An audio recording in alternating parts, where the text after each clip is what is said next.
It tells me that I am live. So hello, hello, hello. How are you beautiful badasses today? Oh, I'm really excited. First of all, I don't know if you guys have AirPods or probably every type of earbud device has this, but this noise canceling business is pretty freaking sweet. I am in a room with two other people. They're watching TV, playing video games. I can't hear anything. And I'm sure I'm yelling, and they're probably thinking, shut up. But this is the way it's going to work. So today, I'm so excited.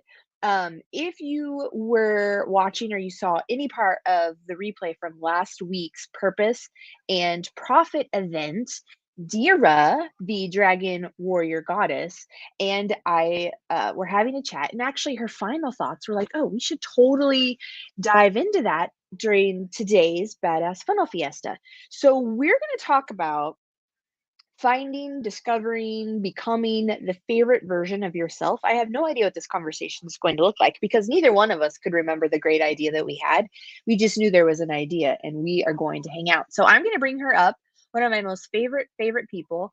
And I'm going to let her tell you what she does because I love how she says it. So let's see. There she is. Hello, beautiful. Hello, hello. Thank you for having me. What is up with you today? First of all, tell us where you are. I am currently in Michigan. Ooh. What is she doing there? What is she doing there? And you're on like this kind of tour, right? Like you're on a traveling tour right now? I am. Yes. I was in a situation where I wasn't sure where I was going, and so I just sort of went where the breadcrumbs, so to speak, of the universe were. And I ended up in some magical places, making some wonderful connections and meeting amazing people. And I love Michigan right now. So this is awesome. It's been good. It's been weird. It's been good. Good. And tell all of our friends, tell all of our friends what you do. And you better say the thing because now that I've like hyped it up, if you don't say the thing, I'm gonna be sad. Well, so here's what's funny. So I don't remember which thing it is that you're talking to because I've had a couple. So I'm gonna mash them all together and we're gonna see how it goes. Okay, good. I'm All gonna right. not spit my coffee out. Good luck. Godspeed. All right. So, welcome, friends. And I do say friends, I mean that from the bottom of my heart because I do astrology. I have Venus in Aquarius, so I love everyone. But for those of you who don't know who I am, my name is Dira Kali. I am your resident dragon oracle of the cosmos. I do astrology with my face.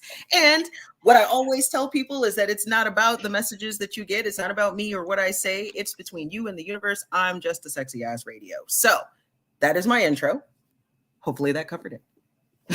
Oh, I forgot about the sexy ass radio. Oh yeah, that one too. Makes me smile so big. But yes, for whatever reason, I can't type in this chat. Like, oh, there it goes. Okay, yeah. Astrology with your face. Yes. Astrology with my face is the favorite thing, but the sexy ass radio. That's good. Oh, yeah. Somebody over here, I don't know who this is. I can assume, but the question is, what part does the face do? What target? Oh, I love that question. I am so glad you asked. All right. So, the face, the way I say it mostly is for entertainment and to catch people's attention, but there's a purpose behind it. The main reason I say that is because I do a lot of, we'll say, psychic type readings. And if you spend any time in that realm on social media, you know that there are people all over the world who scam people. They like to make lookalike accounts and, try to take advantage of people who are interested in getting readings. And so I always tell anyone connected with me, if you're not looking at this face, you are not getting a reading from me. I will always either be on camera looking at you and I read on the fly. I don't even ask for the information until we're on call together. So you know it's me you're talking to. And then, or I do it in person, which is part of one of the new ideas that we're branching out into. So that's where the face is involved. In person. So that ties into the tour, yes? Yes, it does. Oh yeah. And I like that you pointed that out. Because well, I like the entertainment value of doing astrology with your face. Yeah. But it's so true. I see you post all the time about beware, there's another fake account of mine. If you don't see my face, then it's not me.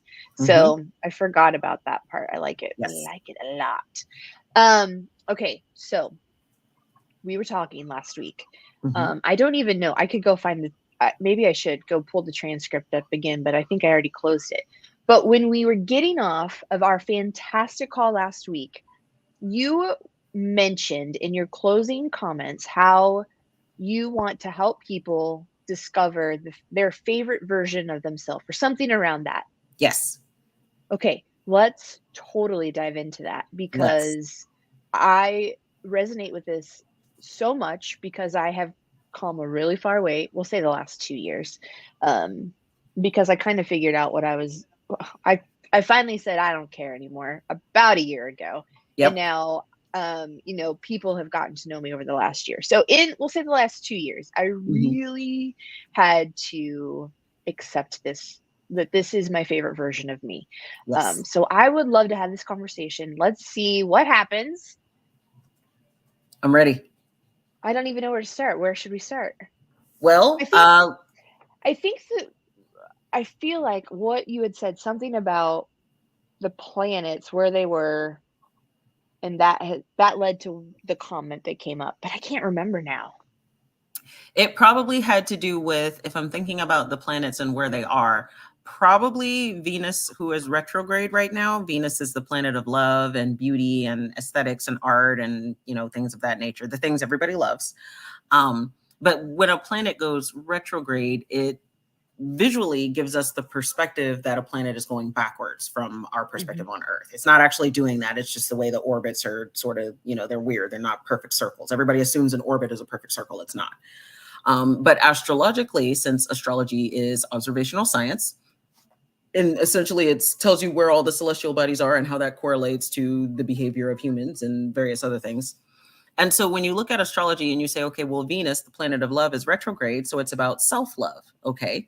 Well, then we say, well, what zodiac sign is Venus retrograde in? Well, she's retrograde in Leo. So not only is this about self love, this is about self love and your inner child, which is represented by Leo. It's about being the front and center main character of your life, the stage and show that is your life, which is also Leo energy. And it's about tapping into integrity, humility. It's becoming the lion, the sort of regal presence in your own life, and everybody else is a support system. And the beauty of that is that as everybody's on that journey, we're all learning that we are not only the main character in our own lives, but the support character in other people's lives. So maybe you have a friend, for example, our good friend Lisa, we were just talking to. Lisa has a gift for being able to organize details. I don't. I don't care about the details. I'm like, tell me what you want and tell me what the end goal is, and I will stumble my way through it, and it'll be fun or it'll be funny. Either way, we're gonna have a good time, Yes. right? And so, but when Lisa and I get together, people will say, well, this is what we want, and this is the end picture. And Lisa and I can both say, okay, bet. And she lays out the details, and then I do whatever magic I contribute in between, and we work so flawlessly together that so then it's like, well, I'm a supporting character in her life, she might be a supporting character in my life. Like, that's, you start to learn that that's the dynamic of how that works. And so when you think about the planet of love doing a backward spin or a journey through the underworld and learning how to love herself and make herself the main character, you learn things like that. But I would not have been able to connect with or mesh with or probably even get along with Lisa if I was not my favorite version of myself, because my weird gets along with her weird in a really good way. But if I was still wearing the mask of, I have to do this, I have to be professional, I have to be, the Barbie doll and the nurse and all these things, her and I would not have meshed real well. So that's why I say be the favorite version of yourself, because your favorite version of yourself is the version of yourself that, for definition, because let's do that, it's a version of yourself that is doing what feels good for you, doing what you enjoy doing, preferably as long as you're not hurting anybody, and being able to step into your authenticity and allowing that to be your magic. So, like currently right now, I don't technically have my own permanent address or residence, but I love what I'm doing. I love the connections I'm making. And I love the fact that I'm traveling and going to festivals and shows and meeting other entrepreneurs. So that's why I say I'm my favorite version of myself right now. And so that's how that how I would explain that. Did that answer your question? Mm. There were so many things that we could have gone down rabbit holes, and of course I didn't write them down in the moment, so now I don't know where we were. I don't know where I wanted to go. But okay, so we're talking about Venus in retrograde. Is Mercury also still in retrograde? Yes, Mercury is still in retrograde for another, I think, week and a half or 2 weeks. How do those two things together affect us and finding our favorite version of ourselves? Oh, Or is that even a thing? it is a thing. That's an excellent question. So, all right. So normally when Venus is in a forward motion or direct, that's the opposite of retrograde, we're looking at sort of the outward expression of these planets. So with Venus, it's like, Venus is retrograde. We're looking at how we love ourselves and how we make ourselves the main character. Venus retrograde in Leo. But when Venus stations direct in Leo here in about, that happens in, I think, a couple of days. Yeah, it happens in a couple of days. When Venus goes back direct in Leo, then it's going to be more of, okay, this is what I've learned about myself. Now I'm going to focus the energy outward. How I love other people. I might change how I show up in relationships or at work or things like that. But since Mercury is still retrograde, it's likely to be an interesting experience because Mercury is the planet of communication and commerce and trade and thinking, but it's also psychologically a trickster archetype. And so that's why Mercury retrograde is a thing, because when Mercury does a backwards motion, we're looking at travel snafus, electronic malfunctions, exes coming back is a thing. It's all kinds of calamity that happens during Mercury retrograde. So as Venus is learning, how we're learning how to love ourselves and then how we express that love to other people, we may step out and try to express the new things that we learn. But since Mercury is in retrograde, it might not come off the right way. Or, we might say something and, instead of showing up and being like, I'm the main character, we might show up and say something else like, bow to my glory, biatches, and then everybody's like, oh, I don't know how I feel about that. So it could be, something like that. Maybe you decide that you're going to start a podcast. Let's keep it a little more professional example. Maybe you're going to start a podcast over the next week or so. And you start your podcast, you have everything together. You're finally feeling confident after months or even longer of not feeling confident. And you start the podcast and the tech doesn't work. And so that's the kind of thing that could happen too, to which I always tell people, don't worry about it. It's Mercury retrograde. The planets don't govern your life. Your choices and reactions do. So if that happens, just kind of go with it. Make it a Mercury retrograde joke, because your tech will likely come back up almost immediately. It's usually never serious.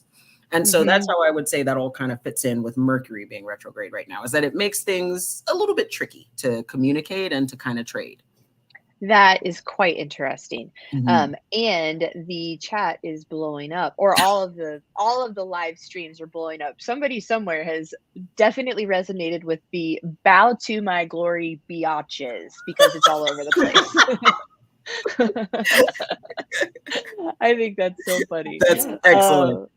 That's great. And I love how you pointed it out, that because Venus and Mercury are both in retrograde, that can explain a whole lot why we're having communication snarfuffles. Yes. Snapfuffles. Yes. Something bad is happening. It's all cattywampus. Yeah, everything is jacked up. That's great. Let me make a sticker. Please make a sticker. I would totally buy that. I would put that on my car. Yeah, well, not on my car, but I would definitely stick it on something. Oh yeah. Oh, that's so good. Okay, so we're in Leo season right now. What does that mean? We're in Virgo season, actually. It just started. Like today, yesterday? I don't know any of these things. Virgo season started the same day Mercury went retrograde. So I think it was not this past Wednesday. I think it was the Wednesday before. Okay, so what does, without all the other things, because there's so many things, but without the retrogrades, the planets being ridiculous, what does that mean, especially in the business? Or does Leo, just tell me the things. Of course. So, so Virgo season and each season lasts, the easiest way to remember it is each season lasts usually from the 21st or 22nd or 23rd of a month to those same days of the next month. So it's actually pretty close to the moon cycle, yes? Pretty close. Well, pretty well.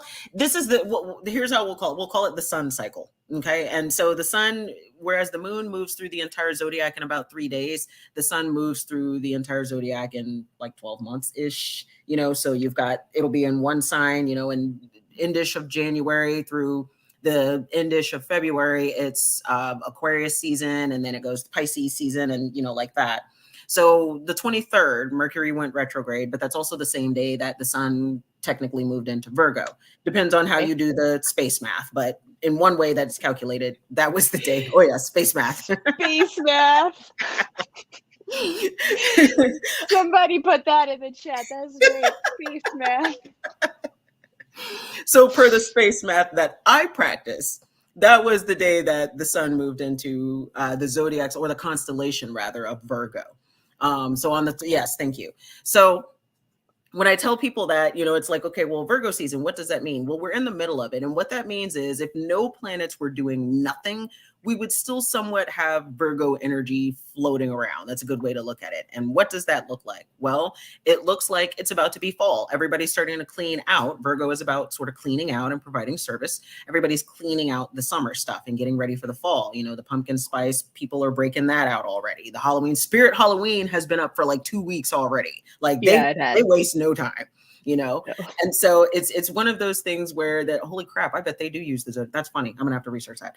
But it's one of those things where you see shifts and changes, right? And so the other thing that you would see for business specifically with Virgo season is people cleaning things up. Number one, we've got the summer promotions and stuff out of the way. We're also looking back at what worked over the summer and what didn't, so that when we do our next few promotions, or when we do promotions next summer, especially prepping for Black Friday is another one. And I see your face, so I'm going to stop. No, I was just thinking, actually, I had this conversation this morning. Last Friday, you and I are having this call because of the session we had during the Purpose and Profit event last week. And that was the third mini summit that I've had. Yes. And the conversation that I had this morning was specifically talking about the things that went well and what didn't go well through the summer in the last three months. So that stands out to me, that resonates to me, because you just said we're cleaning up what didn't happen or what didn't work, and we're getting ready to go into a new season, which the big summit in September is like a whole new, it's like a restart, right, of the next quarter. So that really, I can understand, I can wrap my brain around that. Let's say that. Yeah. I love that. And that's one of the reasons I love doing, looking at the space weather and doing the space math and all of that, because it's brilliant when you can look at this and see the patterns and be like, oh yeah, I also see this pattern over here that works out in a similar way. And, sort of map that out and realize, yeah, this has worked, this did not work. It is all connected. Absolutely. And so the beauty of that is because this year feels a little bit more significant than other years. And for a lot of people, a lot of people are like, well, I'm going to do this and I'm going to have this growth and I'm going to have this excitement. And they maybe not been seeing it this year. So if that's you, first of all, don't dismay, don't be discouraged. It's part of the process. This is sort of an integration year of what have you learned so far? And are you sure this is the path you want to be on? It's that kind of year. So some people are seeing a lot of success in short periods of time. Some people are just seeing slow growth. Some people are seeing nothing, but they have no idea that a wall of success is coming right for them. Like there's a lot of different things going on. But the beautiful thing about the seasons now is that everybody who's looking back and saying, okay, this is what did work, this is what did not work, I'm going to shift business this way, I'm going to focus more on this, and reshifting and balancing energy. It's very much mystical, bringing organization to the chaos kind of Virgo energy. And then whatever you see happen in Q4 will set the tone for, over the next year, maybe even the next couple of years.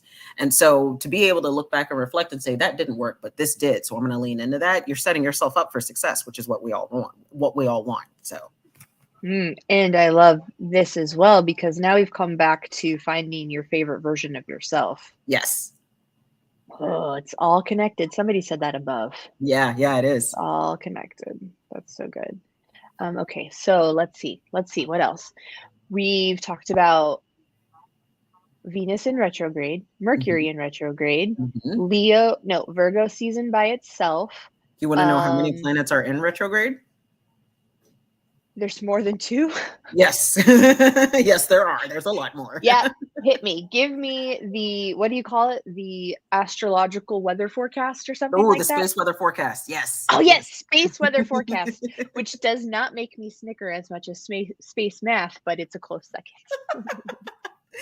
All right. Yeah. So it's a little bit wild right now, and everybody can feel it. That's why everybody's tired, everybody's exhausted, but everybody's still pushing forward, because we have currently 6 planets retrograde, and it stays that for another week or so before they all start to station back on their regular motion 6. Okay. So I'm sorry, friends, but I'm going to ask super specific questions pertaining to myself, so that hopefully we can wrap our brains around this. But what 6 planets are in retrograde? We already know the 2. What else? Yes. So Mercury and Venus are going to be the main ones because those are personal planets. They relate more to our personalities and how we express ourselves. So those are going to be two of the more important ones. Let's see, Venus, Mercury, Saturn is currently retrograde. That is the planet of timing, duty, restrictions, maturity. And he's retrograde in Pisces, which is the zodiac sign of connectedness, a little bit of self-sacrifice, transcendentalism, emotions, creativity. So some people are feeling kind of restricted in their creativity right now with Saturn being retrograde. Neptune is also retrograde, and Neptune essentially represents Pisces things: creativity, storytelling, illusion, dreams, connectedness, transcendentalism, all of that. That planet is also retrograde. So some people don't even know what's real and what's not real right now. So that right there is 4. I'm missing a couple. Let's see, Mercury, Venus. Let's see, Mars is not Pluto. retrograde. Pluto is retrograde. Pluto is the planet. Pluto and Jupiter. Pluto is, yeah. So Pluto is retrograde right now. That's the planet of, we'll say, taboo things, sex, death, and money, shadows, fears, things like that, the dark stuff. He's retrograde. Jupiter right now is not. So right now, Mars and Jupiter are the only ones who are not. So we've got Mercury, Venus, Neptune, Saturn, and somebody else is retrograde, and it might not be a planet, which is probably why I'm not remembering it. So what's really funny, though, is that Venus on September 3rd, Venus stations direct, and then a few hours later, Jupiter stations retrograde. So it's like, yay, aw. That kind of energy. Okay, so here's my super specific question. Yes. You've seen my birth chart. I was born when, what did you say? I was born with Pluto, Saturn, and Neptune and Jupiter, but Jupiter is not in retrograde. So I was born when all 3 of those planets were in retrograde. So now that they're in retrograde again, what does that mean? Specifically for me, because I don't know. Yes. So specifically for you, what I've noticed with most of the women that I work with, actually pretty much with all of them, is that when a planet goes retrograde and that same planet was retrograde when you were born, you feel a little bit more release and a little bit more, we'll say, freedom, energetic freedom than other people do. So for example, I have a client who was born with Mercury retrograde. And when Mercury goes retrograde, everybody else is losing their minds and freaking out. And she's like, yeah, okay. So, and this is a little weird, but whatever. Like, it's not nearly as chaotic for her as it is for other people. And so the same goes for, other planets too. Now with Pluto, Saturn, Jupiter, and Neptune, since those are bigger planets and they're also collective planets and they move very slowly, the effects are less obvious, we'll say, but you might still feel it. So, for example, if you were born with Saturn retrograde and maybe you were working on your business and things felt like they were moving slowly, but then when Saturn stationed retrograde a few months back, you probably felt like things picked up for your business, or things picked up on your belief system, or somewhere in your life where there felt like there was a stall, it picked up for you because it went back to where it was when you were born, in a way. Interesting. That answer it? And yes, I don't know. Hopefully it's not going to feel the same for you as it does for everybody else. Yeah, absolutely. So I don't know. I see Facebook user in my little side chats over here, but guys, I always ask all of the woo curious questions, because like, you're not wondering the same things. Come on. And if not me asking, I will ask all of the questions, because I think that these conversations are incredibly entertaining and get quite hysterical, because I don't know how any of this works. So yeah, I'm always curious. I always want to know the things. And hello, Dara does all of the astrology with her face. Yes. Funny. Yes. Entertaining. And actually, I learn a lot. So you're welcome. Pluto, Jupiter, Neptune, and Uranus. Oh, Uranus. That's the other planet that's retrograde that I forgot. He's not gone retrograde yet, but he goes retrograde in like a week, I believe. So somewhere in the middle of September, we're going to have 6 or 7 planets retrograde. Well, what does that one mean? What does that mean when it's in your retrograde? Oh, anything. First of all, the name itself. Yeah, right. Seriously. The name itself, the way that it makes you feel to hear that name, that's pretty much what it represents. Like, it's the planet of kind of, F around and find out. My favorite words. Right, exactly. Officially on record, it's the planet of like change, upheaval, rebellion, more change than Pluto. So like Pluto is going to be a transformation, oh, I went through this thing, but I learned things and now I'm a butterfly. Uranus is like, this isn't working. So I'm just going to like burn all of it down with blue fire because it's so much hotter and it's so much worse. And you really need to see this. And then once I burn it down, you're going to have this like glorious castle that's going to come up out of it, but you're not going to know about it. It's a surprise. Like that's the energy of Uranus. It's not consistent. It's a lot of stop and go. It's boom, this beautiful glory, or oh no, everything is falling apart and the world sucks and it's awful. So it's like there's a transitional period. It does that because it's an awakening planet. It's anytime there's an upheaval and that planet is involved, it's intense. But you're going to have some, you really need to see this, but you're going to have some like massive kind of a glow up, or an up level rather is a better word. Glow ups are a little more surface level, but like the Uranus up levels, they come from deeply within you. So like if you're really wanting to tap into your favorite version of yourself, like where is Uranus in your birth chart? That's where your like sort of freak flag is. And that's where you get to let that fly. So mine is in Sagittarius and I just went full on, okay, I'm a dragon. I don't care. Lisa, tell Dira tell Dira whatever Dira just said. Tell her from my birth chart. Oh, where your Uranus is? She has it open. Yeah. Yes, and it's related to the Fool and Tarot. I love that. No look, only leap. That's excellent. Because that's the energy of it. Right. It's like not trusting, and because Uranus it's a rebellion planet, but that's the evolutionary process. Like it's not always going with the flow because you may not be meant to go with the flow. That's why you line up with your favorite version of yourself. And so, in that, you let your freak flag fly, so to speak. That's the planet that's in charge of that. And you and I are about the same age. He's a very slow moving planet. My guess is yours is in the same place. Yeah, it's in the same zodiac sign, which is why you and I, like, we open our mouths. Ask Lisa. Out. Yeah. I don't know. I have no idea. We've talked about this so many times, and with Christian even too. And you guys always, you were totally right. Yeah, so yours is in the same place as mine. Yeah, so we're so for anybody who's versed in like Dungeons and Dragons and nerd things, think about like a bard, somebody who's really skilled with their voice and their wordplay, but like is maybe obnoxiously so. That's kind of the energy of that. So that's about right. JKN and I, like, we got stuff to say. When we say it, it's going to be a little shock and awe for some people because of our delivery, but you're always going to learn something or benefit in some way because it's in Sagittarius. It's so funny too.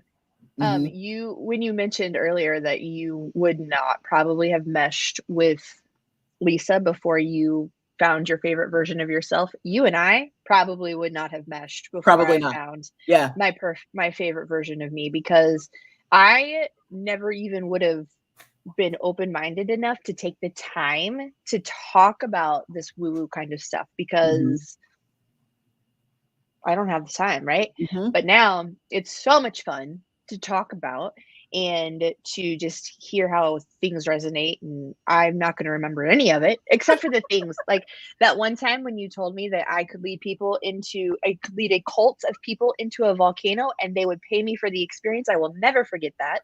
And I will continue to remind people that Dira told me that so that you feel compelled to give me your money.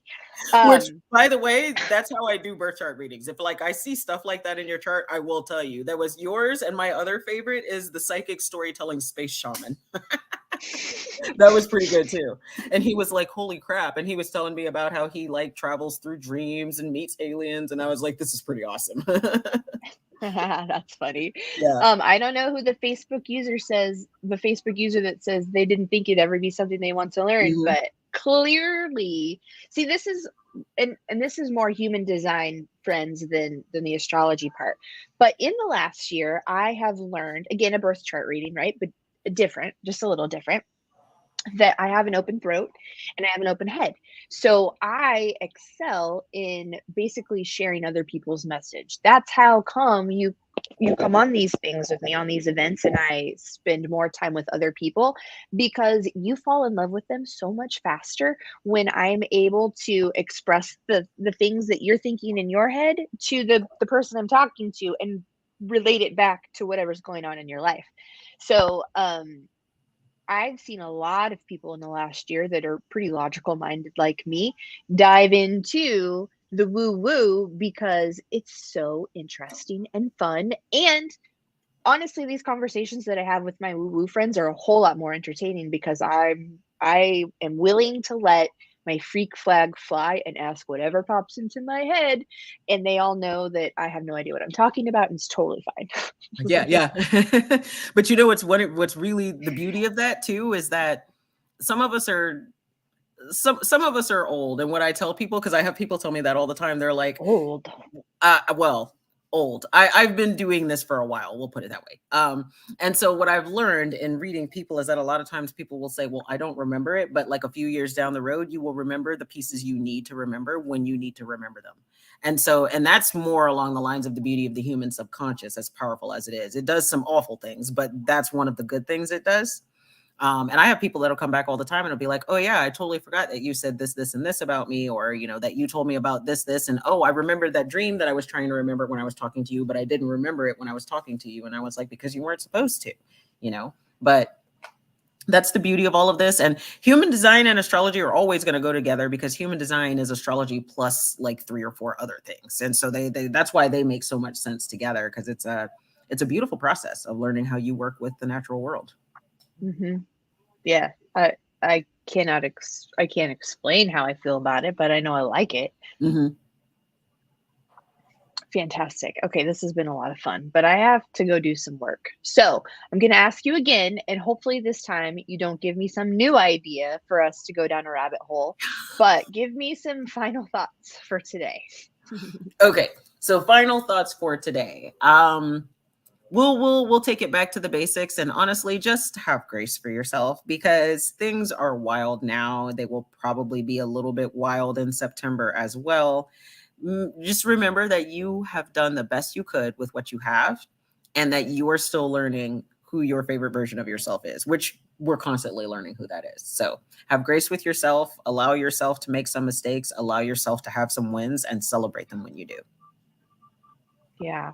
And if you are like me, we didn't even talk about how I've come into my favorite version of myself.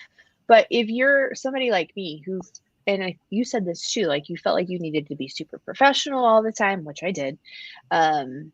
If you need to like have a conversation with somebody, you want to explore finding the favorite version of yourself, or you feel like you're not being authentic to who you really are, especially on the social media or in meetings or in any of the things, reach out to me. And I'm sure Dear would say the same thing. I don't know. I'm Absolutely. volunteering her right now, but because I promise you, 18, is that a year and a half? 18 months ago, if you were on a Zoom with me, yeah, I'd be cracking jokes in the chat. But a lot of the things that I say now, I never would have said. Like, I definitely did not have a don't give a fuck attitude 18 months ago. Like, I was very aware of what I was saying and wondering what people would think. And oh my gosh, is this going to turn into XYZ? So yeah, I am here if you want to have that conversation with somebody, because I'll tell you all the stories. Yeah, agreed. Well, thank you for And having me. This has been amazing as usual. thank you for being here. I'm very excited. And we confirmed this. I've said it to many people now. But in next month's, or this month, gosh dang it, it's already the 1st. It's already, yeah. So in the big Purpose and Profit Summit, not first of all, but you and Christian, and I think Lisa too, if I understand correctly, are going to host a game night on Friday night to close out our summit, and I cannot wait. Yes. It's going to be so fun. Yes. Woo. So I'll get that link up soon. I have a lot of things to work out, but we'll get a wait list up so that you guys don't miss out on any of the announcements as I get everything into place for that event. But thank you so much, Lisa. You're amazing. Thanks for hanging out with us too. I know you're sitting next to Dira, and everybody else. I will see you soon. Yes. Thank you.